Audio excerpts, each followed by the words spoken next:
Did you see someone running through here before on a donkey? Yes? Which way did he go? Did you see him? Oh my goodness. All of these pretenders, I tell you. Oh, I'm Jesus, they say. Try to use his good name to get a crowd, to get a following. I'm trying to find them. I need to put an end to all of this ridiculousness. I tell you. Don't listen to a word that man says, okay? Anyways, did I hear some young balding guy up here before tell you about that fateful Passover? I know he pretends he's not, but let's be honest. That fateful Passover so long ago, when Jesus had that brilliant idea to come riding into Jerusalem on a donkey, that really got people riled up, let me tell you. They loved it. Well, everyone except for the rulers, the so-called leaders, of course, and I hate to admit it, but like the guy said, the disciples and I, we really had no idea what was going on until after everything had happened and we had a little bit of time and space to reflect.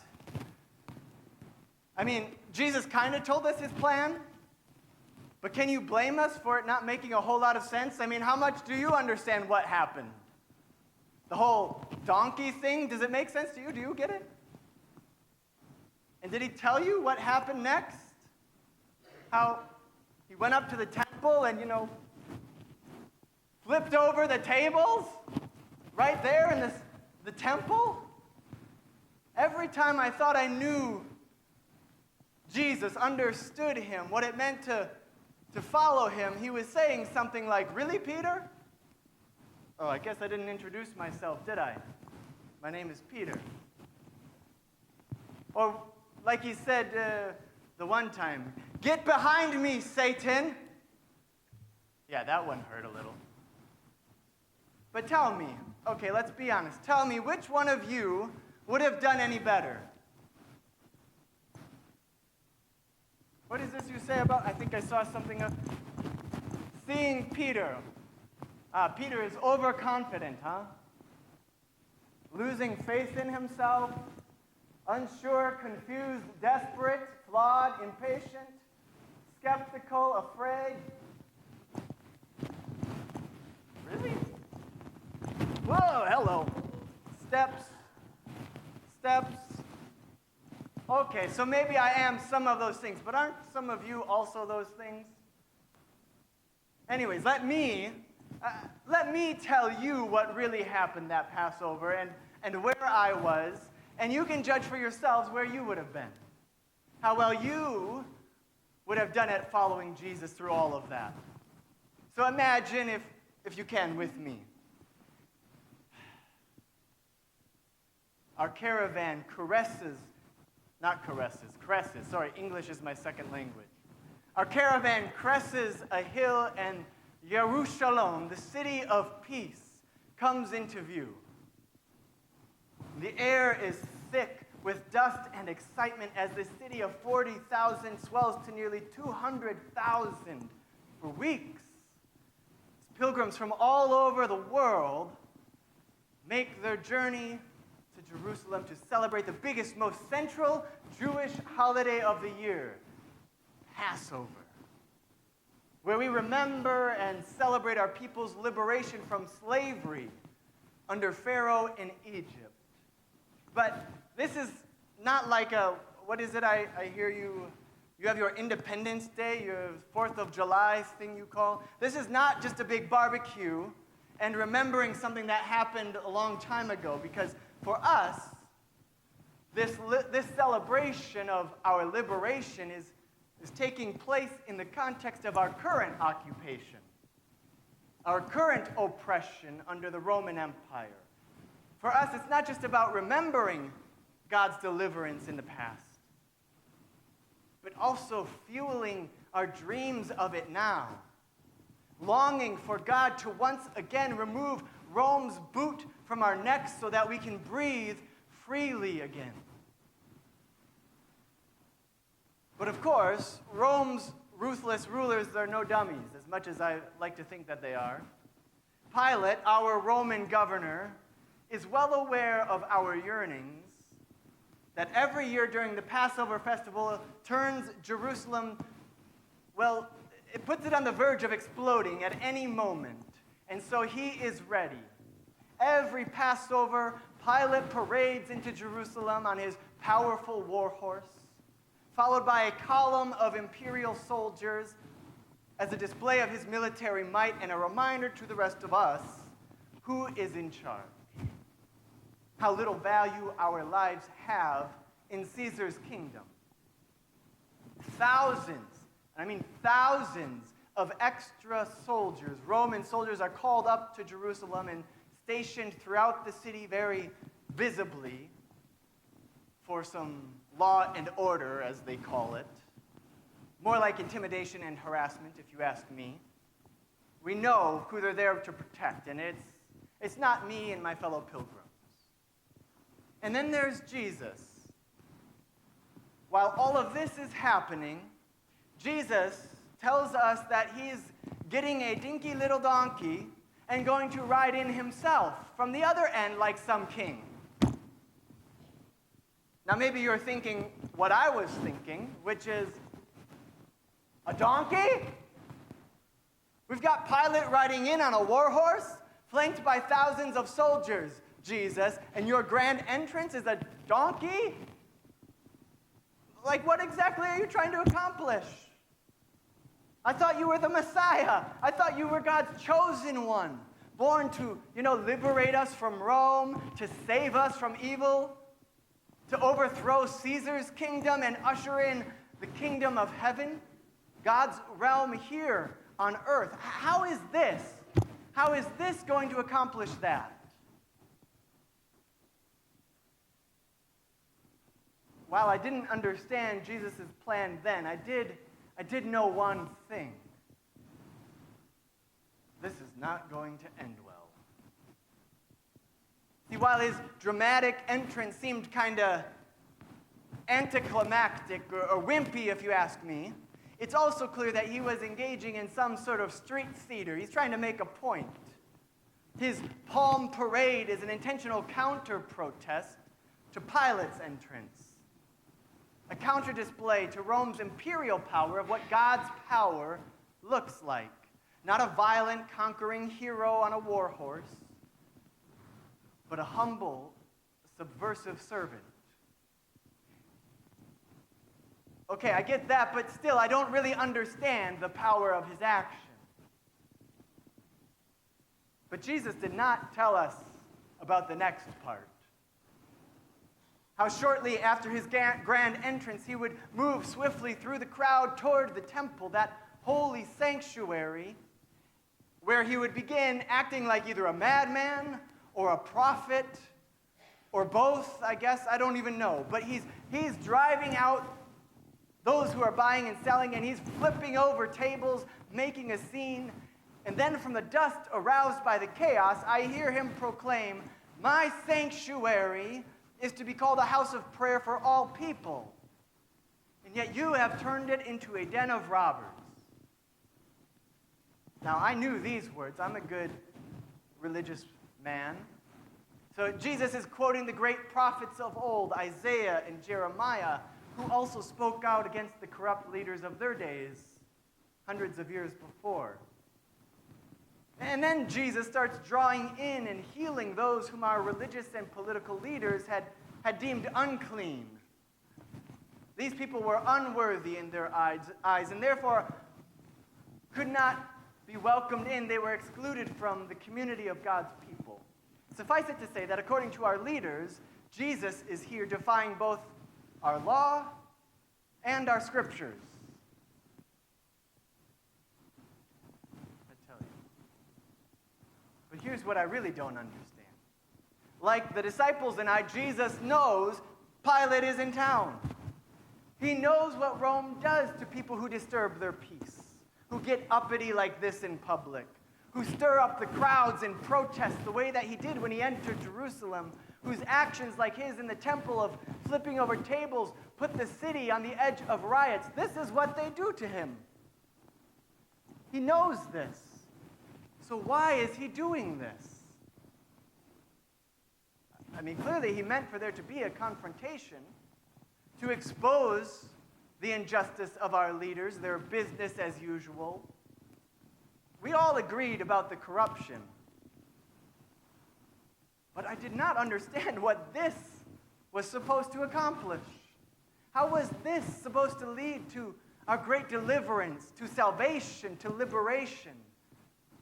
Did he not understand the risk involved? That he could be arrested? And what did he expect from us? Like that odd-looking guy up here said earlier, the disciples and I had no idea. And so you might be wondering, where were you, Peter, as all of this happened? You're nowhere to be found in that story he was telling before. Well, mostly, and I hate to say this, that afternoon and during the events that followed over the course of the next week, I mostly watched from a distance. I was agitated and I was confused about Jesus' plan. Again, he told us about the donkey, but we had no idea about the rest. And I think he knew that we would have tried to stop him if we had known. This is not what I had in mind. This was not the course that I imagined God's Messiah, the chosen one, taking. I mean, why not take up arms? That I can understand. I know what that accomplishes. Or why not just live our lives and ignore what's happening in Jerusalem and Rome? Why confront the powerful in this way? I mean, how did he plan to defend himself? How were we supposed to defend him? Did he not want us to? Was that all part of the plan? So where was I? I watched it all unfold from a distance because I was frustrated and confused. And yet somehow amidst all of this unfolding, Jesus knew where I was. And after the hosannas, as he turned toward the Temple Mount, his eyes caught mine. Dark and soft, yet fierce and determined. They pierced my pounding heart like a sword. We both knew that I wouldn't follow him any further. And so I looked away in shame. And he turned toward the temple, alone yet defiant. But before you judge me, I'd ask you to consider for yourself which one of you would have done any better. Who among you would have understood who Jesus was, what he was doing as it was all unfolding? I mean, hindsight is, 20/20? Is that what I hear, a phrase you guys use these days? We didn't have these miracles in my day, but I hear that's what that means. Where are you as I tell you what happened? Amidst the chaos of the hosannas and the cries for justice, for liberation, amidst the palm protests and Jesus' near riotous actions in the temple, and Pilate's soldiers, amidst your confusion, would you have followed any more closely? Would you have put your life on the line to stay near to him? Sure, you could say that I chose self-preservation over solidarity with Jesus. But that's also an easy accusation to make from a safe distance. Put yourself there with me, will you? Or maybe I can help you. I hear that your world is not so much different than mine was.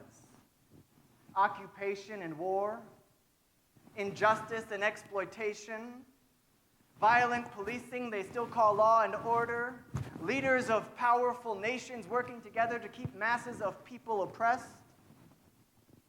I hear masses of people continue to cry out for liberation. They may not shout Hosanna, admittedly, but are their cries really any different? Do they not still long to be saved from evil and suffering, from brutality, Do they not still long to have the boot of injustice removed from their necks so they can breathe freely? And do you think that Jesus would not also confront these powers, these injustices? That in your world, he would not also put his life on the line and enter into these complicated realities, that he would just the same go to the temples of power and expose the corruption? Do you not think that in your world he would also risk this? I know you don't use these anymore, but you have your parallels. And so I might ask you the same question. Where are you amidst all that is happening in your world? Have you chosen solidarity with the suffering? With the crucified peoples of your world? Are you any better than me? Have you, like the Romans, chosen to judge and sneer at those who gather in the streets and shout, Hosanna? Have you praised Pilate's peace, which he maintains through force? Have you, like me, been paralyzed by your fear? How often do you not really understand what's going on until afterward? And so fail to act in the moment when you should have, or how you should have? Has the uncertainty and the chaos led you to watch safely from a distance? Uninvolved?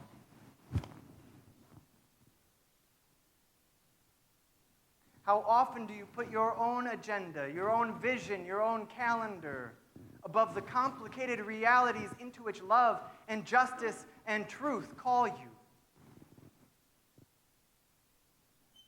Have you mistaken coming here once a week and saying you believe in love and justice for actually following Jesus out there? When Jesus' eyes meet yours,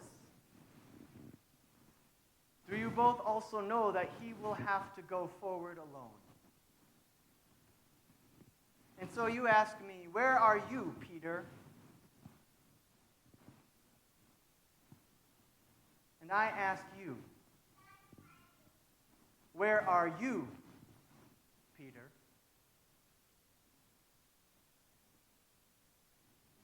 Perhaps you can learn from my mistakes and yours.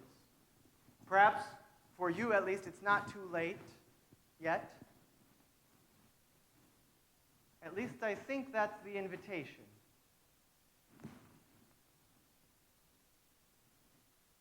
May God's grace hold you on your journey as it has me when you fail.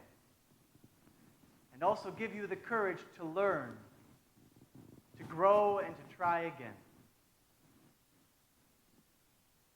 Well, I've gone on long enough. You'd almost think that I was your own preacher man up here. Did you say that you saw the phony man go that way? Yes? Okay. Well, thank you. I'm going to go find him and put an end to all this. Thank you. Until we meet again, shalom.